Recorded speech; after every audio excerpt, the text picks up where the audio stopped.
출발 성공 투자 후반부 이어가겠습니다. 이번 한 주 잘 달려왔는데 마지막 거래일까지 완성을 잘 해줄 수 있을지가 기대됩니다.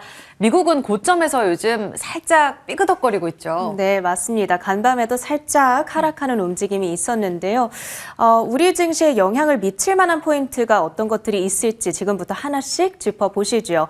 일단 3대 지수 종가 상황부터 확인해 보겠습니다.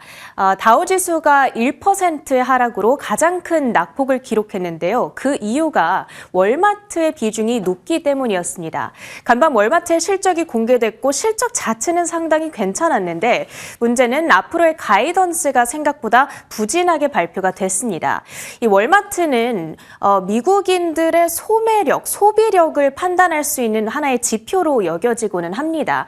그리고 소비는 미국 경제의 3분의 2나 차지를 하다 보니까 월마트의 가이던스 부진이 미국 경기에 대한 우려감으로 번지면서 시장이 하락했다라는 해석이 나오고 있습니다. 월마트의 주가 6.5%의 급락으로 진행이 됐고요. 뿐만 아니라 경제 지표도 부진했습니다. 컨퍼런스 보드의 1월 경기 선행지수 전월 대비 0.3% 하락하면서 직전 2개월간의 상승분을 전부 반납을 했죠. 그리고 미국 베센트 재무장관이 장기물 금리 이 국채 확대 발행 가능성에 대해서 아직은 시기상조다라고 언급을 했습니다. 이 국채 금리의 하락을 야기시키는 재료였고요. 거기다가 필라델피아 여는 제조업 지수도 전달에 44대에서 18.1로 뚝 떨어졌습니다. 이런 전반적인 경기 부진을 증명하는 지표들이 오늘은 원래 시장대로였다면 bad news is good news 식의 로직이 통했을 겁니다. 금리 인하에 대한 기대감을 키우면서 시장이 올라갈 수 있었을 텐데 오늘은 bad news is bad news. 미국 경기가 진짜 골디락스에 도달할 수 있을 것인가? 이런 의문이 조금 더 지배적이었습니다. 그런 가운데서도 엔비디아는 견조한 움직임을 이어갔는데요. 이제 실적 발표가 6일 앞으로 다가왔죠. 기대와 우려가 공존을 하고 있는 가운데 관망세를 이어가고요. 그리고 오늘 경기에 대한 우려감이 부각이 되자 여러 금융주들이 앞으로의 실적이 타격받지 않겠냐라는 우려감 속에 일제히 급락했습니다. JP모건 4.5% 하락이었고요. 팔란티어의 경우에는 전날 나온 소식이죠. 국방부 예산 삭감 이슈를 이틀째 받아가면서 5.2% 급락 마감을 지었습니다. 그 밖에 업앤다운 특징주들 확인해 보시죠. 일단 반도체 테마 내에서는 브로드컴이 0.9%의 하락, 애플이 아이폰 17부터는 브로드컴의 제품이 아니라 자체적인 와이파이 칩을 조금씩 탑재해 나갈 것이다. 이런 보도가 전해지면서 영향을 받아갔고요. 그랬던 반면에 반도체 테마 내에서 가장 두드러지는 상승세를 보였던 건 텍사스 인스트루먼츠 신규 제품 출시 소식에 4% 가까이 뛰어 올랐습니다. 그리고 이 카바나의 실적 발표 역시도 경기에 대한 우려감을 조금 더 자극하는 이슈였습니다. 4분기 깜짝 실적을 발표했는데 구체적인 전망이 부재했다라는 점, 거기다가 저신용자의 연체율이 늘어가고 있다. 이 부분이 좀 포착이 됐습니다. 작년 4분기에 실제로 미국인들의 신용카드 연체율이 굉장히 크게 늘어났다라는 소식이 들려온 가운데서 이 카바나의 실적을 통해 이 점이 방증이 되자 우려감이 나왔던 거고요. 주가 12% 급락이었습니다. 반면에 중국의 시가총액 2위 알리바바는 8% 급등이었습니다. 실적도 좋았고 거기다가 또 하나의 뉴스, 행동주의 투자자이자 억만장자인 라이언 코헨이 지분을 크게 늘렸다는 이슈까지 더해졌습니다. 글로벌 경제 뉴스 헤드라인들 좀 뽑아왔습니다. 원자력 에너지를 아주 많이 쓰자라는 트럼프 대통령이 기조하에서 우리 종목들의 수혜 기대감도 나타나고 있는데요. 미국 테라파워 SMR과 부품 공급 계약을 맺었던 이력이 있는 종목들, 두산 에너빌리티, HD 현대 등이 특히나 부각이 되고 있습니다. 그리고 이 뉴스는 잠시 후 희재 앵커가 아주 자세하게 다뤄주실 건데요. 현재 현대차와 GM이 공급망 동맹을 체결했다라는 이슈 속에서 관련해서 어떤 종목들 오늘 지켜보면 좋을지 체크를 해보셔야겠습니다. 그리고 어제 MS의 차세대 양자 컴퓨팅 칩이 드디어 공개가 됐죠. 간밤 뉴욕 증시 안에서도 양자 컴퓨터 관련주들의 시세가 상당히 좋았으니까요. 우리 엑스게이트, 우리넷, 아톤 등의 종목들 오늘 보셔야겠습니다. 자, 오늘 우리 증시는요. 단기 랠리에 대한 피로감이 좀 덜 풀린 만큼 박스권 내에서 순환매가 지속될 거라는 지금 전망이 나오고 있습니다. 칼보다는 방패로 싸우는 하루가 될 것이다. 이런 한지용 연구원의 모닝 레터 한 줄이 인상적이기도 했는데요. 어떤 방패들을 들고 싸우면 좋을지 지금부터 찾아보시죠. 네, 그 방패 지금부터 함께 찾아가 보도록 하겠습니다. 그 휴식과 조정 구간 안에서 더 달릴 준비를 위해 방패가 필요하지 않겠느냐. 공격과 방어가 시장에서는 정말 중요한 포지션입니다. 그때그때 타이밍을 잘 잡아서 필요한 무기로 쓰셔야 할 텐데 오늘 개장 중계에서 이 부분이 가장 중요할 것 같아서 같이 고민해 보도록 하고요. 어제 분위기 잠깐 정리하고 가겠습니다. 어제자로 봤을 때의 등락입니다. 우리만 쉰 거 아니고요. 전체적으로 좀 글로벌 증시가 쉬어가는 패턴을 보였습니다. 물론 어제 기준으로 봤을 때 나스닥과 S&P 500 지수는 막판의 상승으로 마감이 됐죠. 간밤은 조금 전에 체린 앵커가 전해드린 대로 살짝 쉬어가는 분위기 확인됐고요.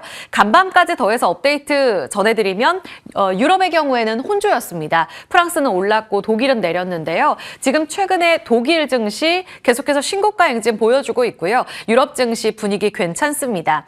그런 가운데 지금 트럼프의 관세 부과 일단은 겁먹었다가 협상용 카드다라는 데 안도했다가 다시금 관세와 관련돼서 구체적인 사안들이 나오면서 결국은 맞이해야 할 이 악재 속에서 조금은 이 여파를 견디고 있는 분위기 이어지고 있습니다. 다들 고점에서 이런 악재 속에서 좀 쉬어가는 패턴 어제 이어진 거고요. 그리고 상승 피로감 세 국가 상해, 항생, 코스피 지금 열심히 달려왔습니다. 이번 주 내내 오름세를 보여주고 있고 연초 대비 성과도 중국의 기술주 중심으로 매우 긍정적인 모습을 보이고 있습니다. 코스피는 어제 8거래일 만에 0.64% 조정으로 마감을 지었습니다. 그리고 또 하나 보셔야 될 부분은 지금 일본장이 딱 박스권을 갖춰서 작년과는 다른 면모를 보이고 있는데요. 이 부분도 핑계로 시장에서 조정의 빌미를 제공한다면 제공할 수 있는 포인트라서 이 부분은 계속 팔로우업을 해드려야 될 것 같습니다. 엔달러 환율이 어제 장중 150엔 하회했고요. 지금 간밤 NDF 기준으로도 150엔을 하회하는 모습이 확인됐습니다. 지금 일본의 미국 10년물 국채 금리가 꾸준히 오름세를 기록하면서 2009년 이래 최고치 1.4%까지 올라서 있는 상황입니다. 왼쪽이 장기물 금리 차트, 오른쪽이 엔달러 환율 참고하시고요. 지금 1월에만 하더라도 1%가 채 안 됐는데 미국의 장기 금리가 이렇게 올라가게 되면 자산시장 안에서의 자금 이동이 충분히 이어질 수 있는 개연성이 있죠. 우리가 알고 있는 작년 8월에 이 블랙 먼데이를 제공했던 포인트도 바로 여기에 있었습니다. 물론 최근 들어서는 기관차 투자자들이 다시 한번 조정의 빌미를 제공할 만큼의 청산 여지는 없다라고 보고는 있어서 안도할 만하긴 한데 엔캐리 트레이드와 관련해서 당장 있을 기준금리 인상과 관련된 일본 쪽의 코멘트는 계속 확인이 필요하겠습니다. 고점 부근에서 충분히 조정 빌미가 될 수 있다는 부분 참고해 보시고요. 코스피는 간밤에 야간 선물 기준으로 소폭 올랐고 달러 금리 다 하락이어서 비교적 안정적인 분위기를 보였습니다. 그래서 지금 동시호가 구간에서도 코스피는 소폭 오르면서 반등 출발 앞두고 있는데요. 그런 가운데 이 부분은 어떻게 점검을 해봐야 될지 긍정적인 뉴스와 악재가 함께 혼재되고 있는 바로 관세와 그 중심에 있는 자동차 점검하고 가겠습니다. 어느 정도 협상의 여지가 보인다라고 긍정 회로를 좀 돌려봅니다. 트럼프가 지금 민간 우리 기업 사절단 26명의 CEO들이 미국을 방문할 계획인데요. 어제 방문하는 그 와중에 딱 입을 열었습니다. 자동차와 반도체 관세 한 달 이내로 발표할 거다.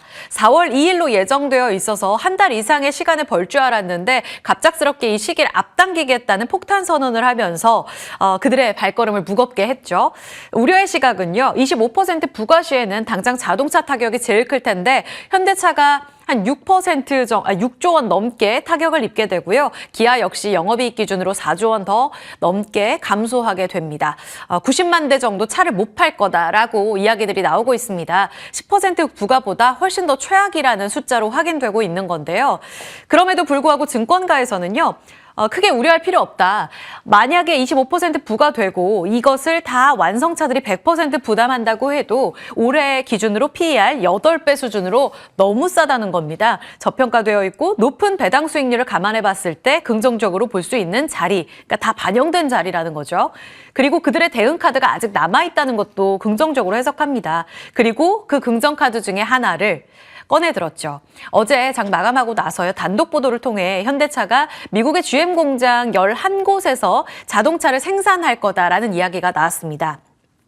현대차가 갖고 있는 이 엘라바마 그리고 기아의 조지아 이런 공장들을 가동해 봤을 때 그리고 또 GM의 공장까지 가동했을 때에는 충분히 우리 쪽의 미생산 기지를 활용하면서 생산 이익을 영업이익 감소를 상충시킬 수 있는 카드가 됩니다. 그런 측면에서 봤을 때는 매우 긍정적으로 해석할 수 있다라는 내용이 전해지고 있고요. 또 하나 이와 관련된 종목들 보기에 앞서서 지금 오늘 오전에 속보를 통해 전해지고 있는 내용입니다. 정부 쪽에서 트럼프 행정부에 관세 조치 우리 한국 포함되지 않도록 요청하겠다라는 내용이 전해지고 있습니다.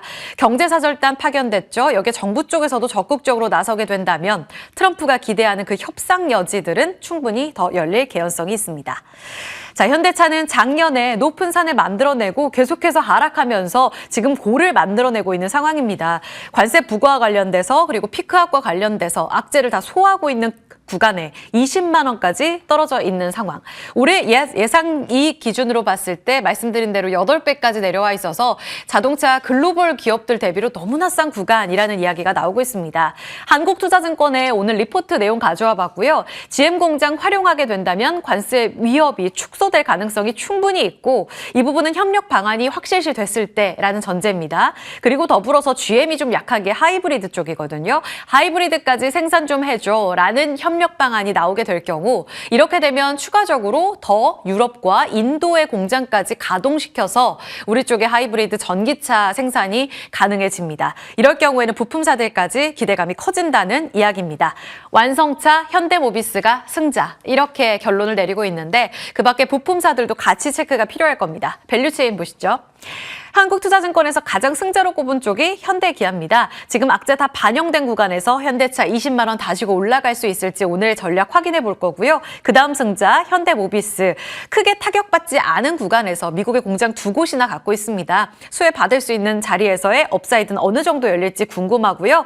시간의 거래에서 올랐던 SL 화신 지금 예상 체결가 오르고 있습니다. 이들의 전략은 어디까지 볼 수 있을지 궁금합니다. 부품주 중심으로 잠시 후 개장 중계 때 전략 세워보도록 하죠. 그리고 또 하나 관세에 관련돼서 우리 정부도 이제 중국의 후판 덤핑 방지 관세를 부과하겠다고 밝혔습니다. 최대 38%. 지금 감안해 봤을 때 꽤 강한 숫자다라고 이야기를 하고 있습니다. 증권가에서는요. 철강 업종에 긍정적이라고 평가를 하고 있습니다. 오늘 현대제철에 대한 증권가의 코멘트도 나왔는데요. 이제 드디어 긍정적인 포인트들, 이벤트가 발생하고 있다라고 이야기합니다. 최근 2025년 들어서면서 YTD 한 21%가량의 상승을 나타내고 있습니다. 꽤 많이 올랐네 싶죠. 그런데 21년 고점 대비로 봤을 때 주가 하락이 상당합니다. 15만 원에서 2만 원을 하회할 정도로 크게 빠졌으니까요. 이 부분에서 이벤트를 반영하면 업사이드는 어느 정도 열리는지. 그런데 상상인증권과 현대차 증권에서 내놓은 이야기에 따르면 실적 개선 기여도가 가장 클 쪽은 후판 매출 비중이 높은 동국제강으로 꼽히고 있습니다. 이 개선도가 한 5%가량 더 높아질 것으로 보고 있는데 그렇다면 투심 개선, 실적 개선 감안해 봤을 때 지금 철강주들도 살 타이밍일까요? 이 부분까지 고려해 봐야겠습니다.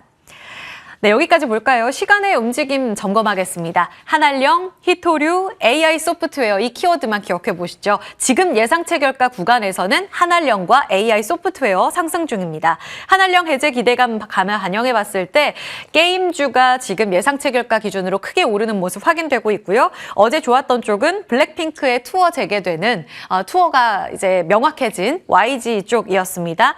더불어서 오늘 콘텐츠 쪽까지 연속성 기대해 본다면 계속해서 모아갈 쪽 어딘지 궁금하고요. 히토류 쪽도 어제 시간의 거래에서 움직이긴 했는데 시진핑의 방미 기대감까지 더해진다면 이들 상승폭을 좀 제한시킬 수 있습니다. 고려해서 전략 세워보도록 하죠. 브리핑 여기까지 보겠습니다.